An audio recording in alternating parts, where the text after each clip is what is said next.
Hey everybody, this is Dr. Langdon, board certified pediatrician, mom of 6, grandmother to 2, with today's talk about what to call the private parts.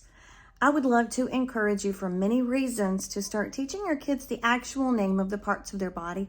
So for little boys, for example, instead of pee-pee, wee-wee, all the names I've heard, dinkle, tinkle dinkle, dinkle doo, lolly, la la, lulu. Oh, it's crazy, the names that I've heard. We could just call it a penis because that's what it is, and it's not a bad word. We could also teach them testicles and not balls and nuts because that could cause some confusion. We could teach them the name of the structure that holds their testicles is the scrotum. So that's really relatively straightforward for boys. A penis, 2 testicles, and a scrotum. Ta-da, you're done. That's pretty easy.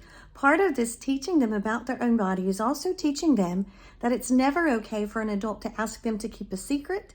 And let me encourage you to always be very cautious about who's allowed to keep your children.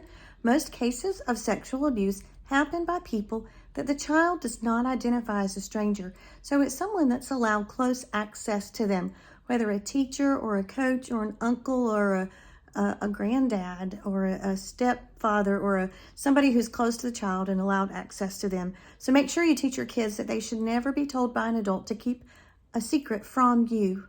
Now, some people in the past have taught about good touch and bad touch, and that's not wrong. But now we're trying to not do that because they may be afraid that they'll get in trouble if they say something is bad. So instead, just teach them that where their bathing suit goes, nobody is allowed to touch except their parents, maybe with a diaper change, or if they need some help with hygiene after toileting, or their doctor. And even with their doctor, the parent is typically still in the room, or there should be a chaperone if the parent's not in the room. Now, granted, little girls can be harder. I have heard some hilarious names through the years for little girls' private parts, and private parts aren't terrible as a title goes, but I'd rather be more specific. Some people, thinking they're doing the right thing, call all the external genitalia in a little girl the vagina, and that's not technically true at all because the vagina is internal. So I know my granddaughter uses the terminology vulva, and that's perfectly okay. It's just hard to say, but she's, obviously advanced. You could also go with labia. There are labia majora and minora, but that's too much detail for a little one. So I think it would be fair just to say the outside part is the vulva and the inside part is the vagina. So the words I've heard for it through the years could lead to a lot of confusion.